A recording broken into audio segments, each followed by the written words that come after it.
Inaalam na ng DPWH kung kailan huling na retrofit o pinatibay ang bumigay na tulay sa Alcala, Cagayan kahapon.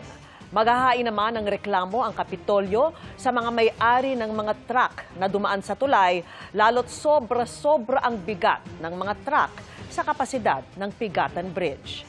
At live mula sa Alcala, Cagayan, nakatutok si Jasmine Gabriel Galban ng GMA Regional. Jasmine. Vicky, tuloy-tuloy pa rin ang isinasagawang investigasyon ng otoridad kaugnay sa pagbagsak o pag-collapse ng Pigatan Bridge dito sa bayan ng Alcala sa probinsya ng Cagayan.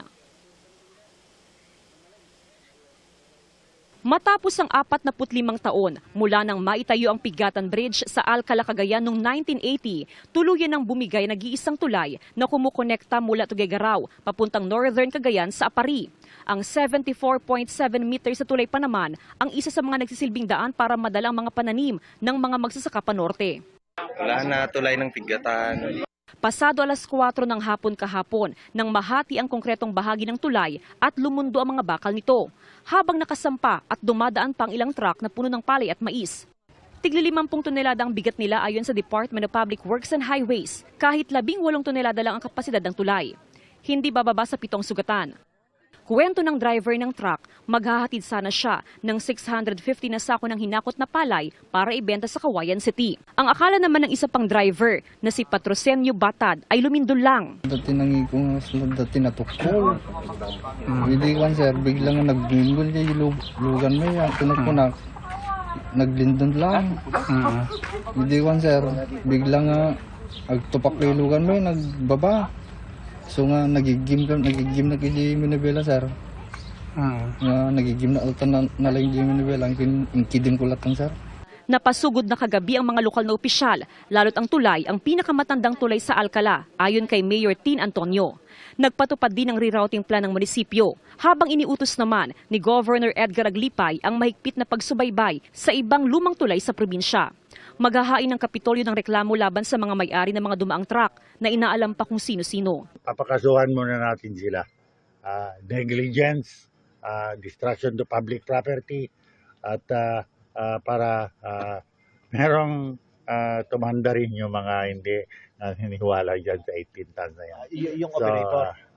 Yung operator. Umapila naman ang mga driver na hayaan silang ilipat sa ibang truck ang mga palay para ibenta at hindi mabulok.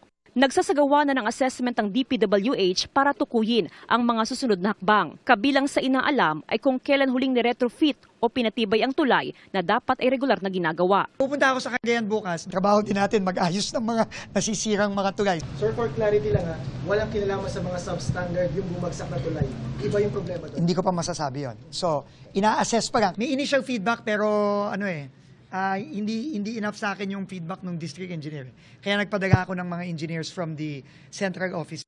Sa 2026 National Expenditure Program ay may 45 million pesos na appropriation na nakalaan para sa rehabilitation at major repair ng Pigatan Bridge. Pero hindi na ito umabot. National government po magpopondo nito. National government. Maghahanap po tayo ng pondo either dito sa budget ngayon or sa susunod na taon. Pero kailangan to at the very least may temporary bridge tayo na itayo dyan very soon.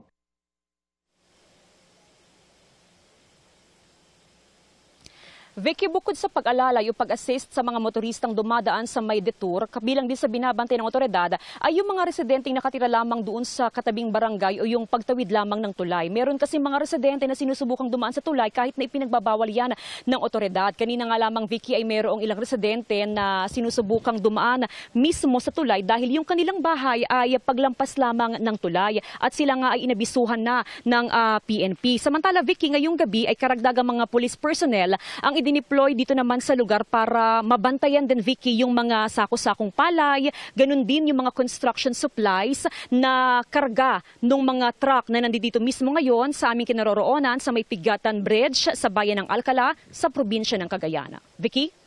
Maraming salamat sa iyo, Jasmine Gabriel Galban ng GMA Regional TV.